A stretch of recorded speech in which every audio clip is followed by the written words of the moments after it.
Bismillah, assalamualaikum, halo semuanya. Semoga teman-teman di sana dalam keadaan sehat, selalu berbahagia bagaimanapun kondisinya. Sebuah kisah terbaru akan saya bacakan di YouTube channel Fakta Sejarah dalam judul Pancer Sukmo Nawang Wulan yang ditulis oleh Mas Rian. Langsung saja kita masuk ke ceritanya.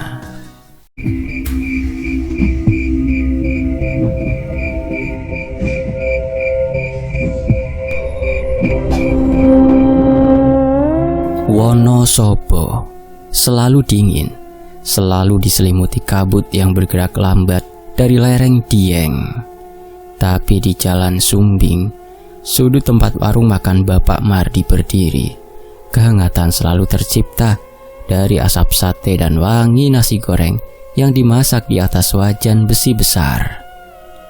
Bapak Mardi dan istrinya, Ibu Wati, adalah pedagang makanan malam yang gigih. Mereka bekerja dari jam 6 sore hingga tengah malam, menafkahi satu-satunya putri mereka, Sekar. Sekar, gadis kecil yang ceria, baru berusia 12 tahun. Biasanya, setelah menyelesaikan pekerjaan rumah, ia akan duduk di bangku panjang di sudut warung, membaca buku pelajaran atau komik di bawah cahaya remang-remang lampu neon. Ia adalah jantung kecil keluarga itu, sumber tawa dan semangat. Namun, sejak 2 minggu terakhir, keceriaan itu perlahan memudar, digantikan oleh awan kelabu yang menyelimuti wajahnya. Awalnya hanya demam biasa, menggigil yang aneh meskipun suhu udara di warung cukup hangat.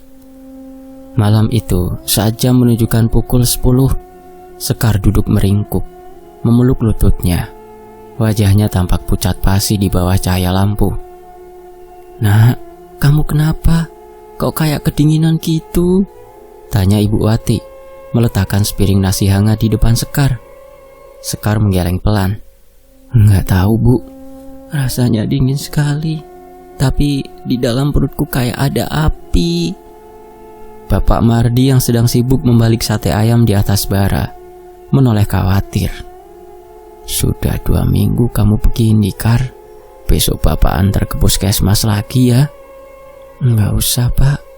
Dokter pasti bilang cuma sakit biasa lagi," jawab Sekar lirih. Memang, itulah yang membuat kedua orang tuanya frustasi. Mereka sudah membawa Sekar ke dokter umum, bahkan ke dokter anak di kota. Hasil pemeriksaan darah normal. Suhu tubuhnya naik turun tak menentu. Tidak ada indikasi infeksi, virus, atau penyakit genetik. Dokter hanya bisa mengangkat bahu, menyarankan istirahat dan vitamin. Penyakit Sekar adalah misteri medis. Malam itu, Sekar memutuskan untuk tidak menunggu orang tuanya selesai berjualan. Ia meminta izin untuk pulang ke rumah kontrakan mereka yang berjarak 15 menit berjalan kaki dari warung. "Hati-hati, Nak, jalanan sudah sepi," pesan Ibu Wati, memberikan Sekar uang untuk naik ojek, namun ditolak Sekar.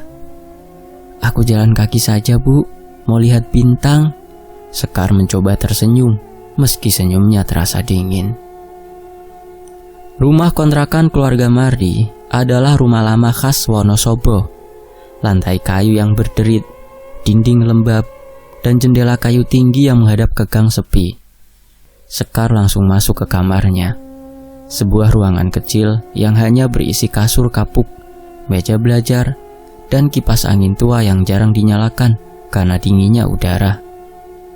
Sekar berbaring. Rasa dingin dan panas yang saling beradu di tubuhnya membuatnya tak bisa tenang. Ia memejamkan mata, mencoba tidur. Saat ia terlelap tipis, ia mulai mendengar suara aneh. Krek, krek, krek. Suara itu datang dari kipas angin tua di sudut kamar. Kipas itu mati, tidak berputar, namun bilahnya bergerak perlahan, seolah ada tangan tak terlihat yang memutarnya. Sekar membuka matanya. Ia menatap kipas itu dengan jantung berdebar kencang. Bilah kipas itu bergerak hanya 1/4 putaran, lalu berhenti. Sekar mencoba berpikir logis. Angin dari luar, iya pasti angin. Ia menutup mata lagi.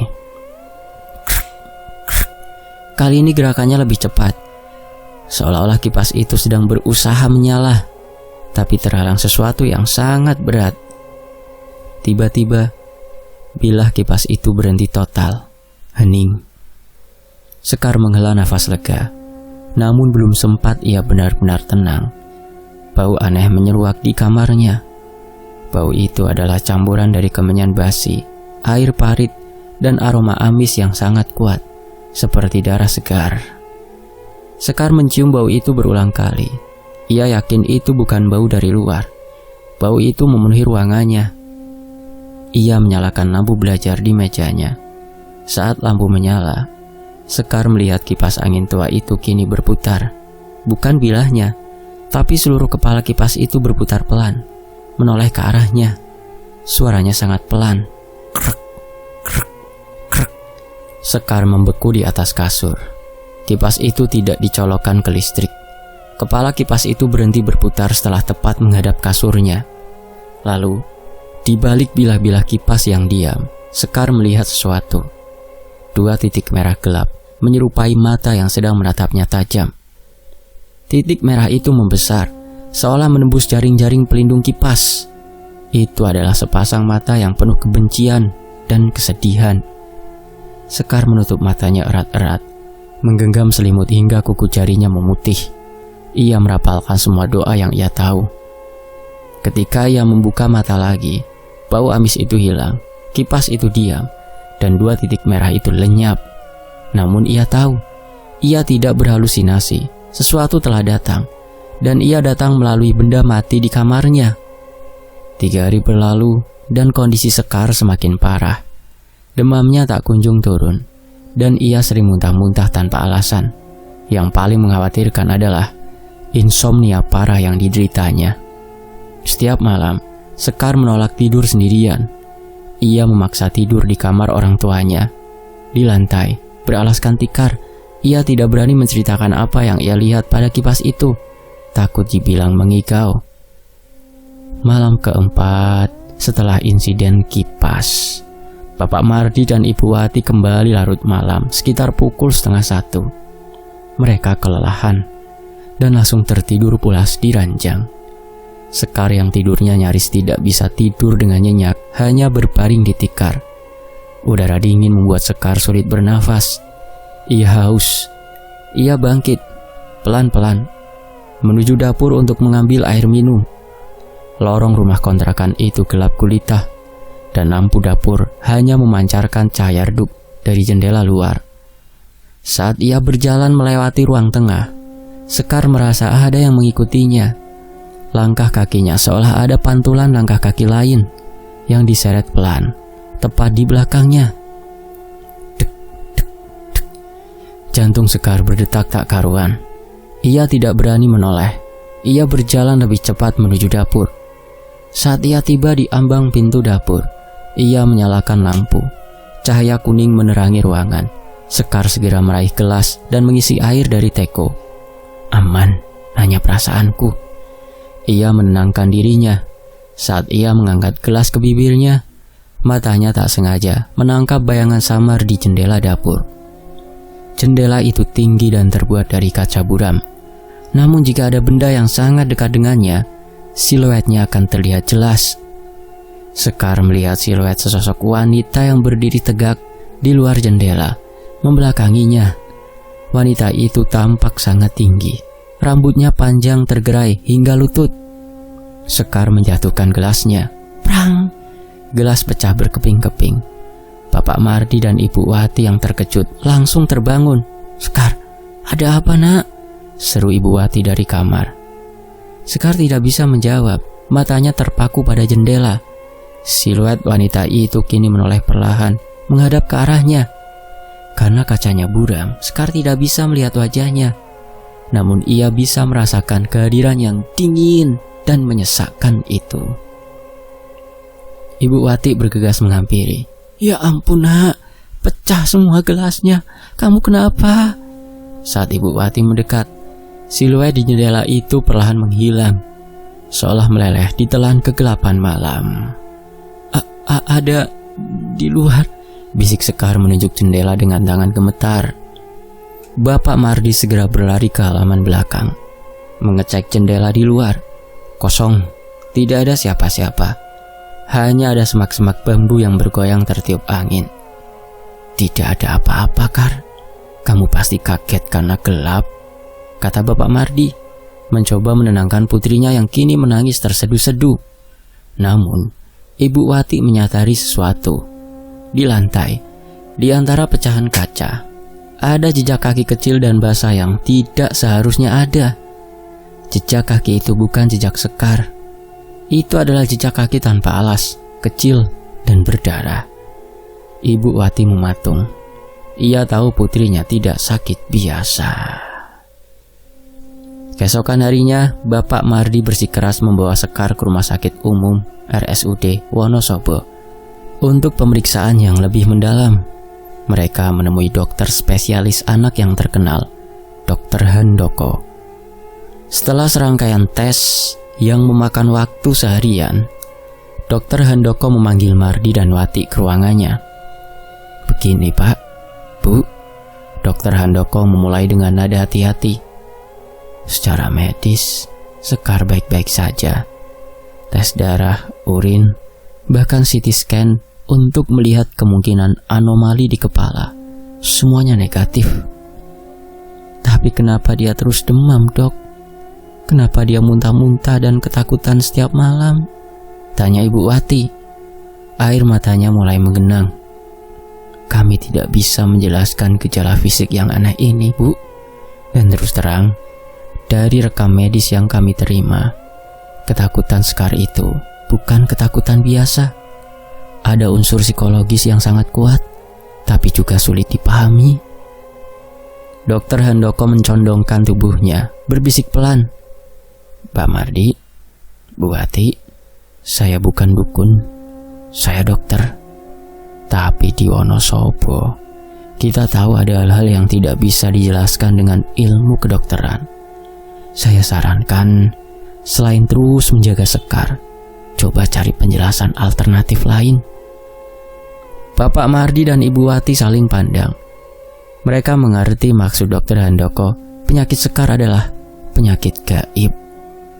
Mereka membawa Sekar pulang dengan hati hampa. Malam itu mereka memutuskan untuk tidur bertiga di kamar utama. Bapak Mardi memasang lampu tidur dan Ibu Wati membacakan doa-doa di samping Sekar. Sekitar pukul 03 dini hari, saat kota Wonosobo diselimuti kabut paling tebal, Ibu Wati terbangun karena kedinginan yang menusuk. Ia melihat Sekar duduk di kasur, wajahnya menghadap ke sudut gelap kamar. Nak, kamu kenapa? Tidur lagi yuk, bisik Ibu Wati. Sekar tidak menjawab, matanya terbuka lebar, memancarkan kengerian yang mendalam. Ia terus menatap sudut itu.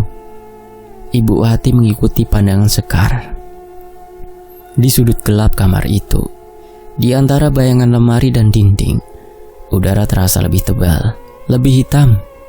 Perlahan kegelapan itu berwujud. Di sana berdiri sosok wanita yang dilihat Sekar di jendela. Wanita itu sangat tinggi dan kurus, mengenakan pakaian putih lusuh yang sudah kusam dan kotor. Rambutnya panjang, menutupi sebagian wajahnya. Tetapi yang paling mengerikan adalah darah. Darah mengalir di beberapa bagian tubuhnya dari lipatan lehernya, dari pergelangan tangannya yang terlihat patah, dan paling parah, darah mengalir deras dari mata kirinya, membasahi pipi dan pakaian putihnya seperti air mata merah. Itu adalah sosok wanita berdarah yang kini menjadi hantu tetap Sekar. Ibu Wati, seorang wanita desa yang kuat imannya, langsung membeku. Ia tidak berani menjerit, ia hanya bisa melihat. Sosok itu tidak bergerak, hanya berdiri diam, memancarkan aura dingin yang membekukan darah. Namun mulutnya yang pucat perlahan bergerak. Sosok itu tidak mengeluarkan suara, hanya gerakan bibir yang dibaca Ibu Wati dengan ketakutan. Dia milikku. Sosok itu kemudian mengulurkan tangan kirinya yang berlumuran darah, menunjuk lurus ke arah Sekar yang meringkuk ketakutan. Ibu Wati langsung memeluk Sekar, menariknya ke dada. Ia memejamkan mata, berteriak memanggil nama Tuhan sekuat tenaga. Saat ia membuka mata lagi, sosok wanita berdarah itu telah hilang. Namun di sudut kamar, di tempat sosok itu berdiri, terdapat genangan kecil cairan merah kental di atas lantai kayu. Itu bukan air, itu adalah darah. Bapak Mardi yang terbangun karena teriakan Ibu Wati segera menyalakan lampu. "Ada apa, Bu? Kenapa kamu teriak?" Ibu Wati hanya bisa menunjuk ke lantai. Bapak Mardi melihat genangan darah itu. Ia menciumnya. Baunya amis dan memuakkan. "Kita harus pindah, Pak. Kita harus cari bantuan. Anak kita diincar," seru Ibu Wati, memeluk Sekar yang kini menangis histeris. Sejak malam itu, Bapak Mardi tahu penyakit Sekar bukanlah akhir dari masalah mereka, melainkan awal dari teror yang baru saja dimulai. Makhluk itu kini telah menunjukkan dirinya, dan ia menuntut sesuatu yang sangat berharga, yaitu Sekar. Sejak penampakan wanita berdarah dan genangan darah di lantai, teror yang menimpa Sekar semakin meningkat. Makhluk itu tidak lagi bersembunyi. Setiap malam, tepat pukul 3 dini hari, Sekar akan terbangun dengan jeritan. Tubuhnya menggigil hebat, dan matanya membelalak ketakutan, seolah melihat sesuatu yang hanya bisa ia lihat. "Dia di sana, Bu. Dia di sudut," bisik Sekar sambil menunjuk ke ruang kosong. Meskipun Bapak Mardi dan Ibu Wati memasang lampu terang benderang di seluruh rumah, bahkan memasang potongan ayat-ayat suci di setiap pintu dan jendela, gangguan itu terus terjadi. Bau anyir dan amis darah sering tercium. Bahkan di siang hari, beberapa benda di rumah seperti gelas atau piring tiba-tiba pecah tanpa sebab. Lampu sering berkedip dan padam. Ibu Wati sudah tidak sanggup berjualan di malam hari. Ia memutuskan untuk menemani Sekar di rumah, berharap kehadirannya bisa menjadi perisai bagi putrinya. Namun, ia merasa putus asa. Tubuh Sekar semakin kurus, matanya cekung, dan semangat hidupnya perlahan-lahan terkikis. Penyakitnya bukan lagi demam biasa. Ini adalah serangan spiritual. Suatu malam, saat Ibu Wati sedang memijat kaki Sekar yang dingin, Sekar menatapnya dengan tatapan kosong. "Bu, dia bilang sukmaku bersih. Katanya dia haus dan lapar. Katanya kalau dia berhasil membawaku, dia akan menjadi kuat. Dia akan menjadi ratu." Ibu Wati menggenggam tangan putrinya. "Sekar, siapa, Nak? Siapa yang bilang begitu?" Sekar berbisik dengan suara lemah. "Dia, wanita berdarah itu." Air mata Ibu Wati mengalir. Ia tidak tahu harus berbuat apa. Di Wonosobo ada banyak orang pintar, tapi ia takut salah memilih. Ia takut terjebak dalam perangkap dukun palsu yang hanya akan memperparah keadaan. Di warung sate miliknya, Bapak Mardi berjualan sendirian. Hatinya terasa berat. Pikirannya melayang pada kondisi Sekar. Warung yang biasanya ramai, malam ini terasa sepi. Mungkin karena sudah hampir tengah malam, atau mungkin karena aura kesedihan yang tak bisa ia sembunyikan. Di tengah kesunyian itu, seorang pemuda berjalan mendekat. Usianya sekitar 30 tahun. Wajahnya tenang, dengan tatapan mata yang tajam dan dalam. Ia mengenakan jaket jeans lusuh dan membawa tas ransel. Pemuda itu adalah Rian. Rian tidak asing dengan suasana spiritual yang gelap. Ia adalah seorang pemuda dengan kemampuan spiritual yang tinggi. Ia sering bepergian, menolong orang-orang yang terkena masalah gaib. Selain itu, Rian memiliki jin pendamping bernama Sinta. Sosok jin wanita yang sangat setia, berwujud bayangan transparan yang hanya bisa dilihat oleh Rian dan mereka yang memiliki mata batin. Sinta dalam wujud samar di samping Rian, menoleh ke arah warung Bapak Mardi. "Yan, di sini auranya sangat suram. ada beban yang sangat berat. Rian mengangguk tanpa suara, seolah menjawab Sinta. Ia kemudian mendekati Bapak Mardi. "Malam Pak, sate ayam 10 tusuk, lontong, sama teh hangat ya," pesan Rian. Bapak Mardi tersenyum tipis. "Oh iya Mas, siap." Saat Bapak Mardi sibuk membakar sate, Rian menatapnya lekat-lekat. Ia melihat aura Bapak Mardi yang begitu redup, seperti lilin yang hampir padam. Ada kesedihan dan keputusasaan yang sangat dalam di sana. "Lagi banyak pikiran ya Pak?" tanya Rian, membuka percakapan. Bapak Mardi terkejut, tapi ia mengangguk. "Iya Mas, biasalah, masalah keluarga." Rian tidak bertanya lebih jauh. Ia hanya mengangguk mengerti.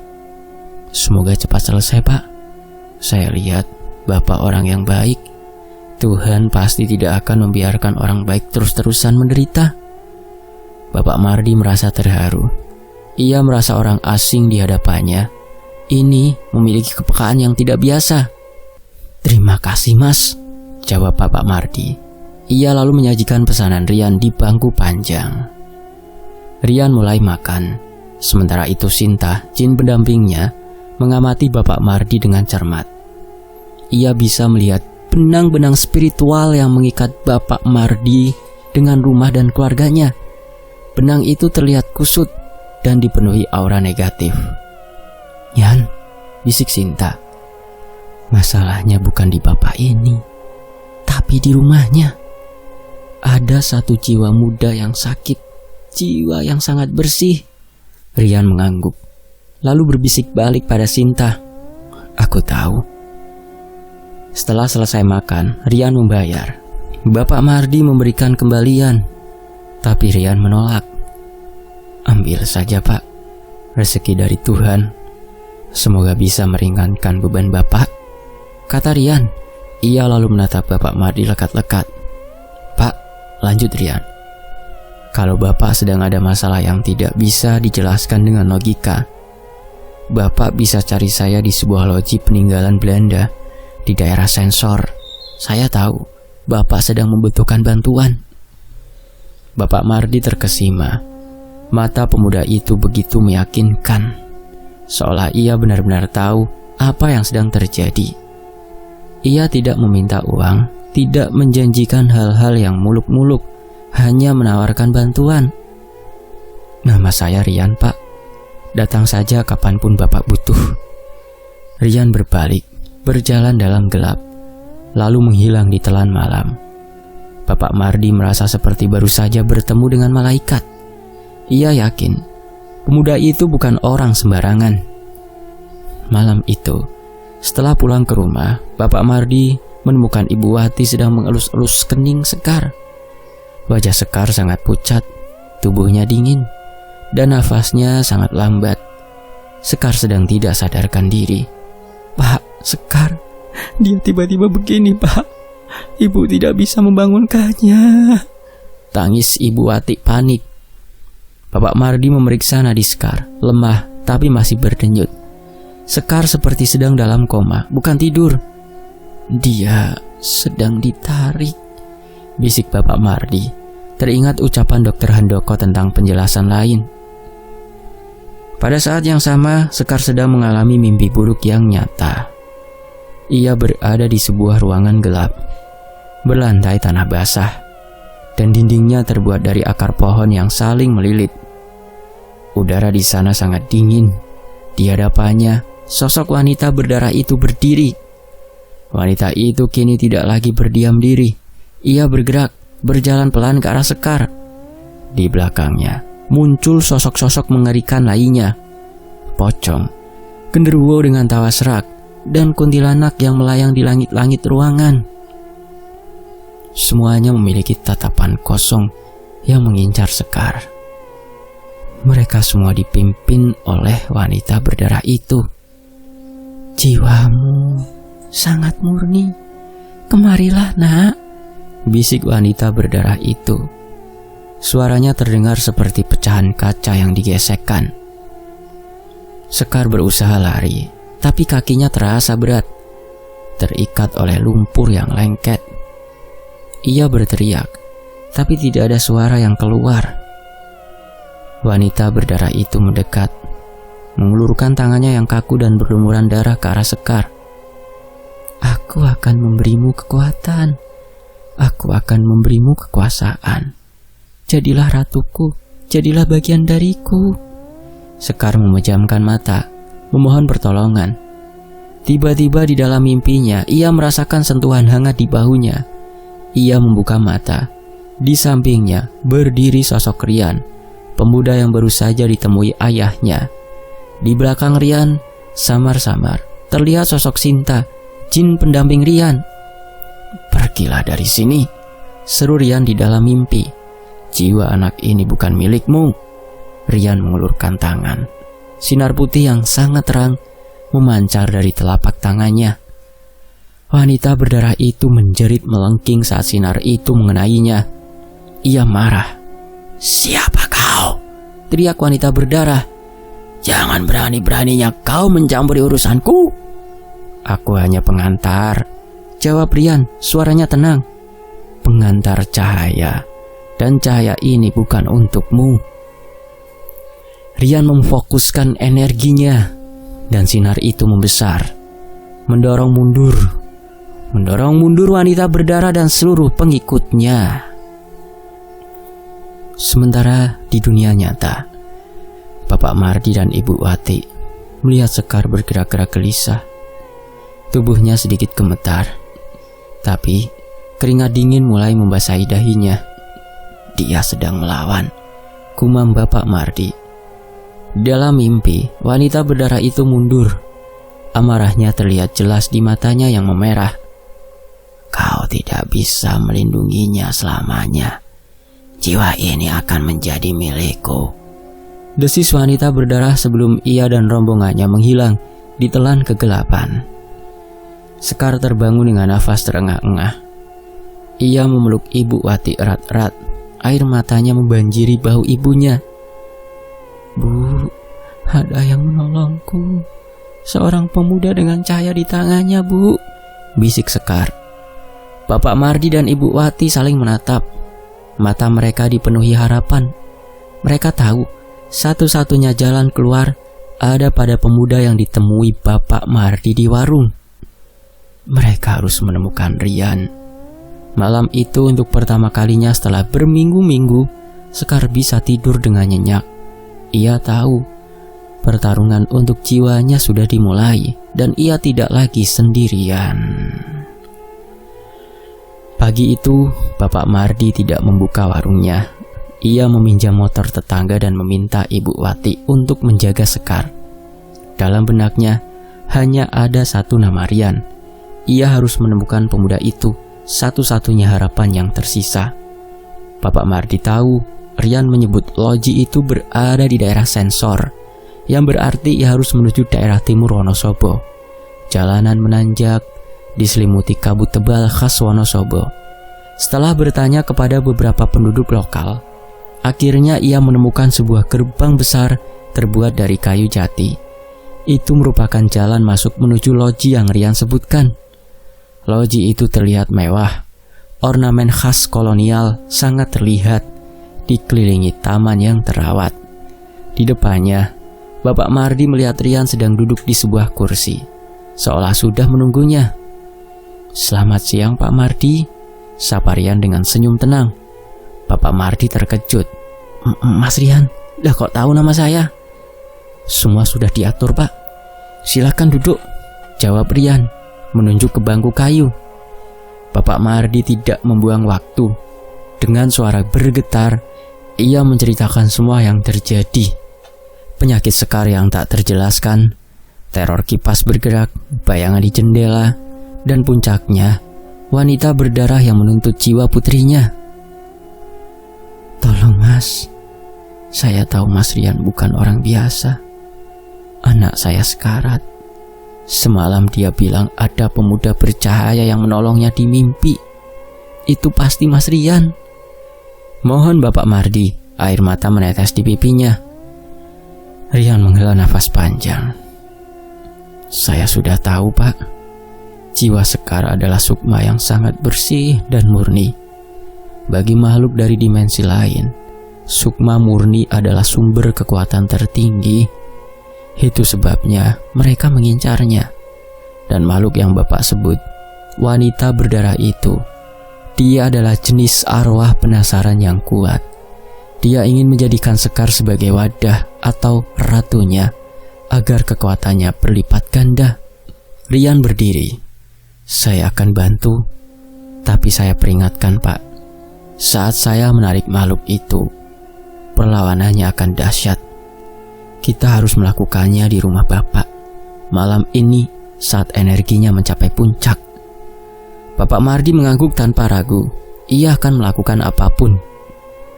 Malam itu, di rumah kontrakan Bapak Mardi, suasana terasa sangat dingin.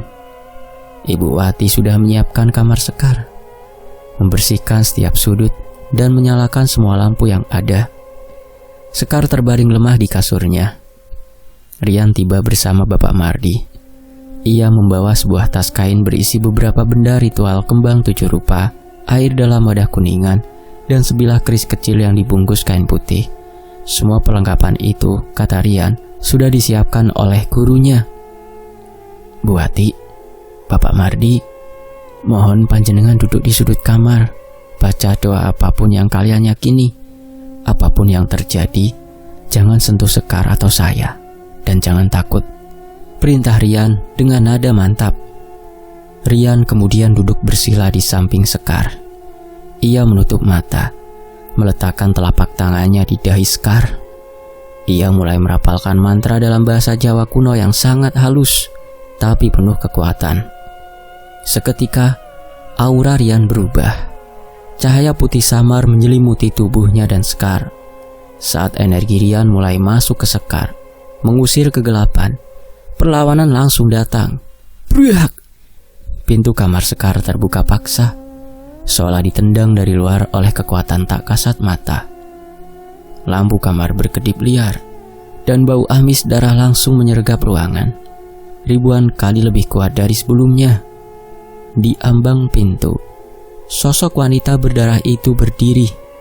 Di belakangnya, lorong rumah itu penuh sesak oleh pengikutnya. 5 sosok pocong berdiri berjajar. Beberapa genderuwo berwujud bayangan besar memenuhi langit-langit, dan suara tawa kuntilanak terdengar melengking dari arah dapur. Mereka datang dalam jumlah yang sangat banyak, siap bertarung. Rian merasakan energi Sekar bergejolak hebat, ditarik dari 2 arah. Energinya sendiri yang berusaha menenangkan dan mengunci, serta energi wanita berdarah yang ingin menyeretnya keluar. Rian merapalkan mantra kunci sukma tingkat tinggi. Tujuannya bukan mengobati penyakit fisik, melainkan menarik kembali benang sukma Sekar yang sudah terlepas dari raga dan mengikatnya erat di dalam tubuh. Kembali Sekar, jiwamu di sini, jangan ikut dengannya. Rian membisikkan mantra ke telinga Sekar, menyalurkan semua energi murni dari dirinya. Sekar mengerang kesakitan. Di alam gaib, ia merasa seperti ditarik oleh 2 tali yang berlawanan arah. Ia melihat wanita berdarah itu menjulurkan tangan panjangnya, mencoba menggapainya. Rian tahu waktu terus berjalan. Jika ia goyah sedikit saja, Sekar akan kalah dan jiwanya akan menjadi tawanan. Sementara Rian fokus, Sinta berdiri sebagai perisai. Ia menghadapi wanita berdarah dan seluruh pengikutnya sendirian.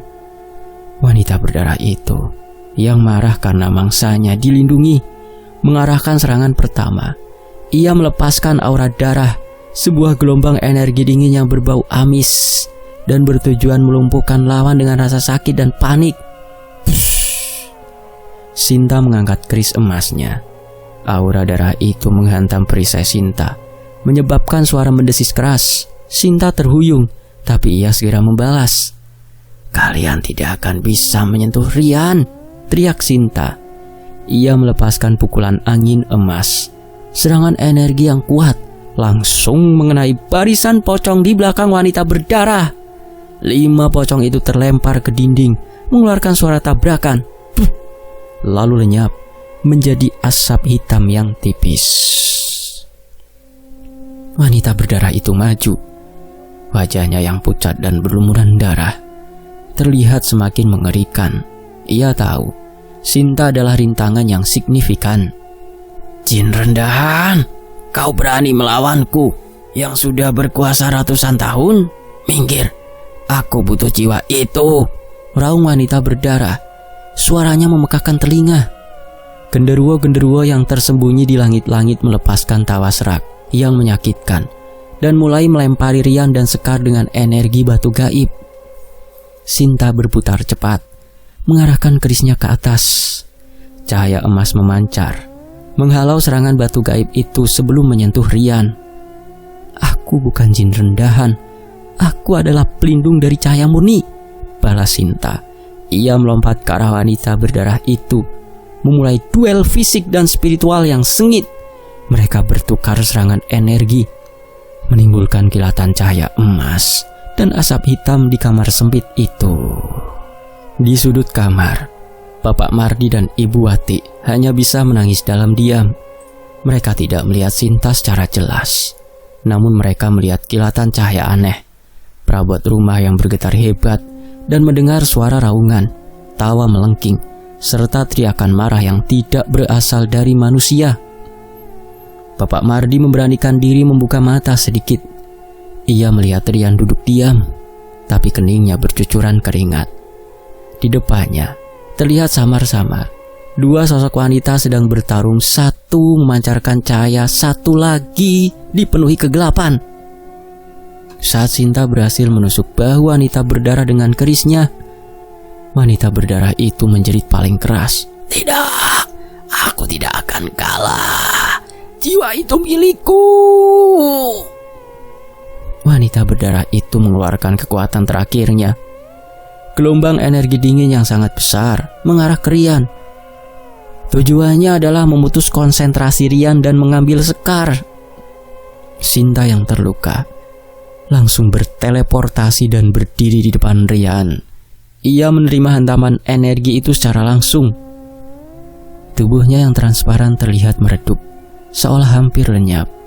Namun, pengorbanan Sinta berhasil memberi Rian waktu. Tepat pada saat Sinta menahan serangan itu, Rian menyelesaikan mantra kuncinya. "Selesai!" teriak Rian dalam hati. Di dunia nyata, Sekar menarik nafas panjang, sangat panjang, seolah ia baru saja muncul dari dasar air. Matanya terbuka, dan kali ini kengeriannya telah hilang, digantikan oleh kelelahan. Wanita berdarah yang menyadari sukma Sekar sudah terkunci kembali di raganya menjadi sangat marah. Ia menatap Rian dan Sinta dengan tatapan penuh dendam. "Kau melawanku, aku akan kembali, dan kalian semua akan membayar mahal," raung wanita berdarah sebelum ia dan sisa pengikutnya lenyap sepenuhnya, seolah ditelan kegelapan yang tiba-tiba kembali peka. Hening. Lampu kembali menyala normal. Bau amis perlahan menghilang. Sinta yang terlihat sangat lelah. Dia lalu beristirahat sembari melihat Rian. Rian membuka mata. Ia melihat wajah Sekar yang kini kembali tenang. "Sudah selesai, Pak. Sukmanya sudah kembali. Tapi ini belum berakhir. Makhluk itu akan kembali. Kita hanya memenangi satu ronde," kata Rian. Suaranya lelah namun lega. Bapak Mardi dan Ibu Wati segera menghampiri Rian. Mereka berterima kasih tiada henti. Air mata bercampur haru dan ketakutan. Mereka tahu Rian adalah harapan mereka dan pertarungan sesungguhnya baru saja dimulai. Beberapa hari setelah pertempuran sengit di kamar Sekar, suasana di rumah kontrakan Bapak Mardi terasa tenang. Namun ketenangan itu semu. Sekar pulih, demamnya turun, dan ia sudah bisa makan dengan normal. Akan tetapi, ia masih sering terbangun di malam hari, merasakan hawa dingin yang menusuk dan bisikan samar yang seolah memanggilnya dari kegelapan. Wanita berdarah itu memang terusir, tapi ia belum binasa. Ia hanya mundur untuk mengumpulkan kekuatan dan dendamnya. Rian kembali ke kontrakan Bapak Mardi. Kali ini tidak sendirian. Ia datang bersama gurunya, Pak Harjo. Pak Harjo adalah seorang sesepuh spiritual yang usianya menginjak 50-an tahun. Dengan wajah teduh dan mata yang memancarkan kebijaksanaan dan ketenangan yang mendalam, kehadiran Pak Harjo sudah cukup untuk mengusir hawa dingin yang selama ini menyelimuti rumah itu.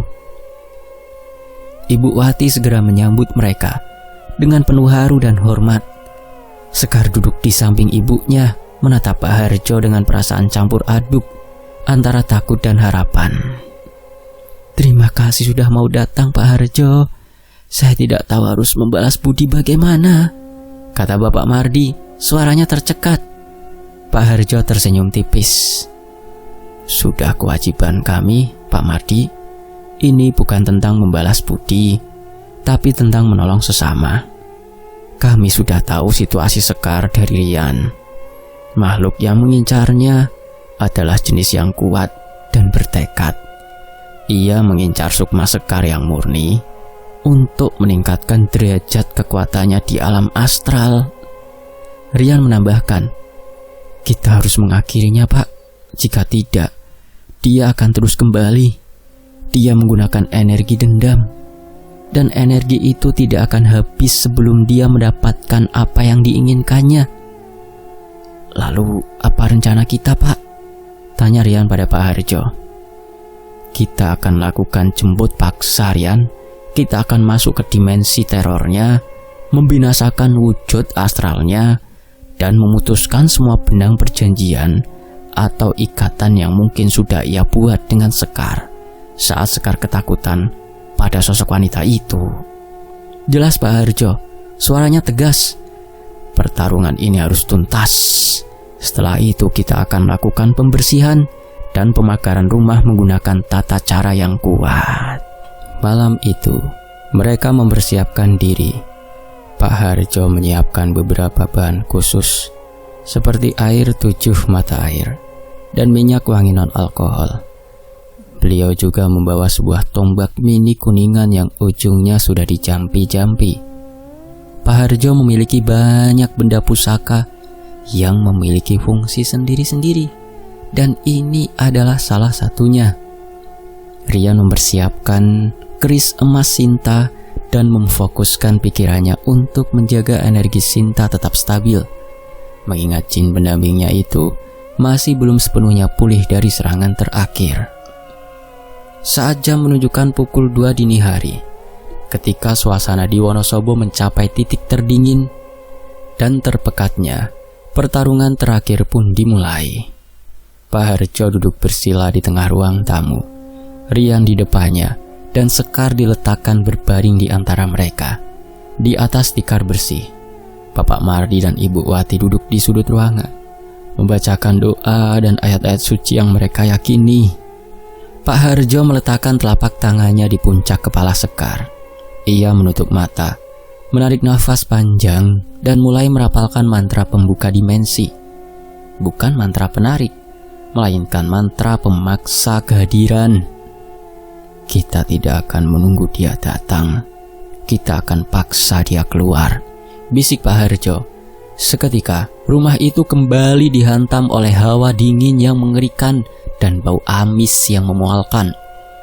Listrik di rumah mendadak padam, membuat mereka hanya mengandalkan cahaya lilin yang dibawa Pak Harjo. Wanita berdarah itu muncul.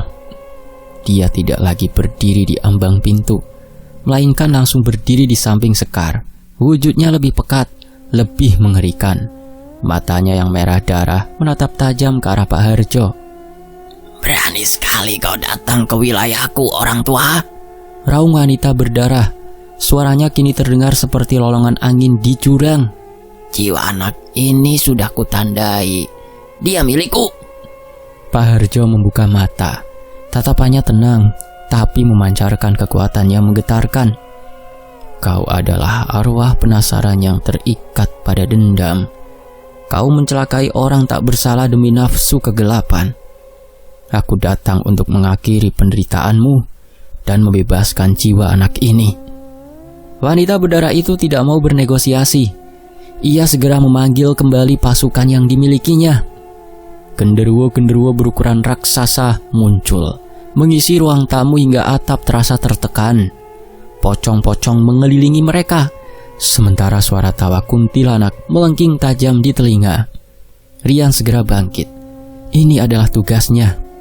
Sinta, lindungi Pak Harjo dan Sekar, perintah Rian dalam hati. Sinta muncul dengan aura emasnya yang menyilaukan. Ia berdiri di belakang Pak Harjo, membentuk perisai energi. Rian menghadapi langsung barisan pocong dan genderuwo. Ia berdiri di belakang Pak Harjo, membentuk perisai energi. Rian menghadapi langsung barisan pocong dan genderuwo.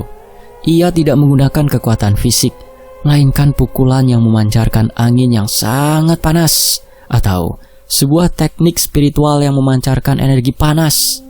Boom! Gelombang panas itu menghantam makhluk-makhluk itu. Pocong-pocong itu menjerit kesakitan, terurai menjadi debu. Genderuwo-genderuwo mundur, meraung karena energi gelap mereka tidak tahan dengan panas yang murni. Wanita berdarah murka. Ia tidak bisa berkonsentrasi pada Sekar karena gangguan Rian dan Sinta. Ia mengarahkan serangan penuhnya ke Rian. "Ambil ini anak muda," teriaknya, melepaskan untaian energi hitam yang bergerak seperti cambuk mengincar leher Rian. Rian bereaksi cepat. Sinta melemparkan kerisnya yang berputar membentuk perisai energi di depan Rian. Serangan cambuk hitam itu membentur keris Sinta, menciptakan kilatan api dan percikan energi yang memenuhi ruangan. Wanita berdarah itu terlalu kuat untuk dihadapi Rian sendirian. Dalam pertarungan head to head, tugas Rian dan Sinta adalah menahan wanita berdarah dan semua pengikutnya, mengalihkan fokus mereka dari Sekar, dan memberi waktu bagi Pak Harjo untuk melakukan ritual final. Sinta, meski masih lemah, terbang maju dan menangkis serangan-serangan wanita berdarah itu. Ia tahu, jika wanita berdarah itu berhasil menyentuh Sekar atau Pak Harjo, segalanya akan berakhir. "Kau hanya arwah perusak, kau tidak akan pernah mendapatkan cahaya Sekar," teriak Sinta, menusukkan kerisnya ke bahu astralnya wanita berdarah itu. Wanita berdarah menjerit kesakitan yang melengking.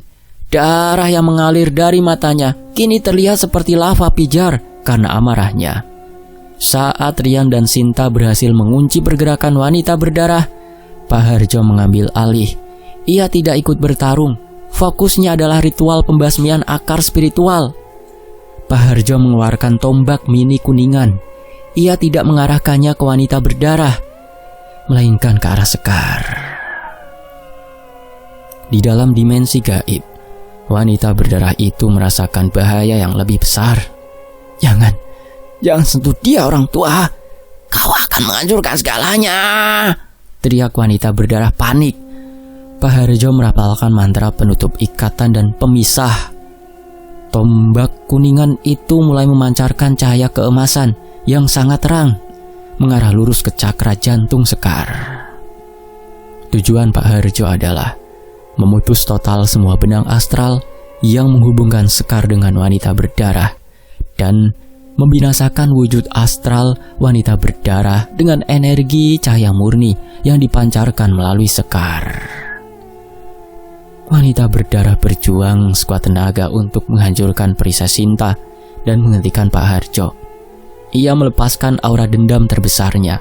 Gelombang energi hitam pekat yang menghantam Sinta hingga jin pendamping itu terlempar ke dinding. Tubuhnya meredup nyaris hilang. Rian segera berlari ke arah Sinta, melindunginya. Tanpa penghalang, wanita berdarah melompat ke arah Pak Harjo. Namun sudah terlambat. Cahaya emas dari tombak kuningan itu telah menembus dada Sekar, tidak melukai fisiknya, tetapi membanjiri sukma Sekar dengan energi yang sangat murni. Seketika, tubuh Sekar memancarkan cahaya putih yang menyilaukan. Cahaya itu tidak hanya mengisi ruangan, tetapi juga mengusir semua kegelapan. Wanita berdarah yang berada di dekatnya langsung tersentuh oleh cahaya itu. Ia menjerit dengan suara yang tidak manusiawi, suara kesakitan yang luar biasa. "Panas!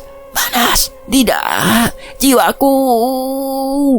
Tubuhnya yang berlumuran darah dan lusuh itu mulai terurai.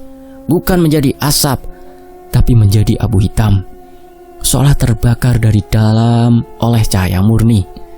Dalam hitungan detik, sosok wanita berdarah itu lenyap sepenuhnya, tidak meninggalkan jejak. Pengikutnya yang tersisa genderuwo dan kuntilanak langsung menghilang, melarikan diri dari energi suci yang membanjiri rumah itu. Hening. Lampu kembali menyala. Bau amis darah hilang total. Di tengah kamar, Sekar membuka mata. Wajahnya damai dan ia tersenyum lemah. "Terima kasih, Pak," bisik Sekar. Meskipun wanita berdarah sudah binasa, Pak Harjo tahu pekerjaan belum selesai. Rumah itu telah menjadi medan perang dan energi negatifnya harus dibersihkan total. Dan yang terpenting, Sekar harus dilindungi secara permanen dari makhluk astral lain yang tergiur oleh kemurnian sukmanya. Sisa malam itu dihabiskan untuk ritual pembersihan dan pemagaran rumah secara kejawen. Pak Harjo meminta Bapak Mardi dan Ibu Wati membawa semua air dalam wadah kuningan yang sudah dibacakan doa. Pak Harjo membakar dupa khusus dan berkeliling ke setiap sudut rumah, merapalkan mantra pengusir energi negatif, ruat sengkolo. Asap dupa itu tidak lagi berbau kemenyan, tetapi wangi bunga yang segar, mengusir semua sisa bau amis. Rian dibantu Bapak Mardi menyiramkan air suci ke seluruh lantai, dinding, dan ambang pintu. Air itu dipercaya memiliki daya penangkal, membersihkan semua jejak astral yang tertinggal, termasuk genangan darah gaib yang pernah muncul. Setelah rumah bersih, Pak Harjo melakukan pemagaran yang bertujuan membuat rumah itu tidak terlihat atau tidak menarik bagi makhluk astral.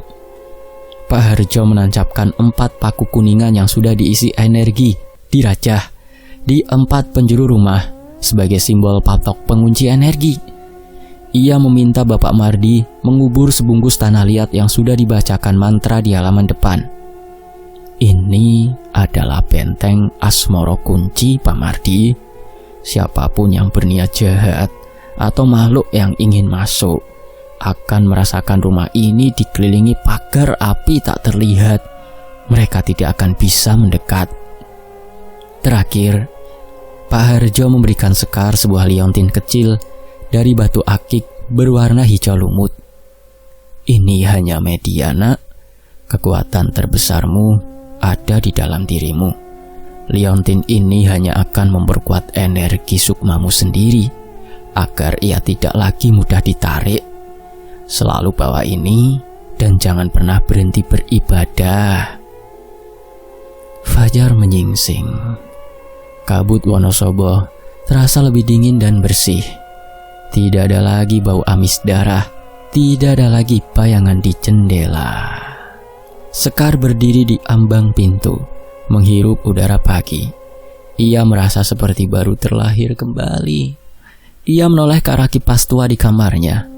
Kipas itu kini tampak seperti kipas biasa, tanpa aura jahat yang menyelimutinya. Bapak Mardi dan Ibu Wati mengucapkan terima kasih yang tak terhingga. Mereka memberi Rian dan Pak Harjo sejumlah uang sebagai imbalan, namun ditolak dengan halus.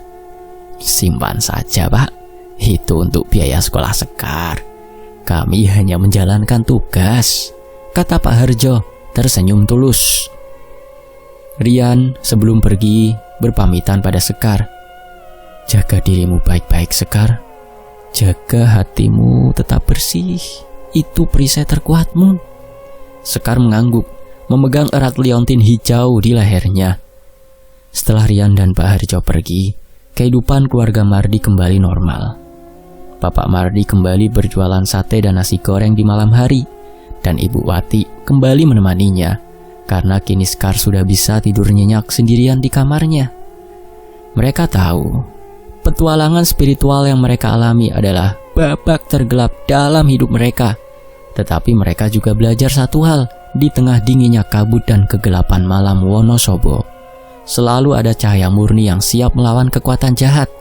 Wanita berdarah itu telah binasa, dan Sekar kini dilindungi, tidak hanya oleh pagar gaib Pak Harjo, tetapi oleh kekuatan tak terlihat yang telah memilihnya untuk hidup.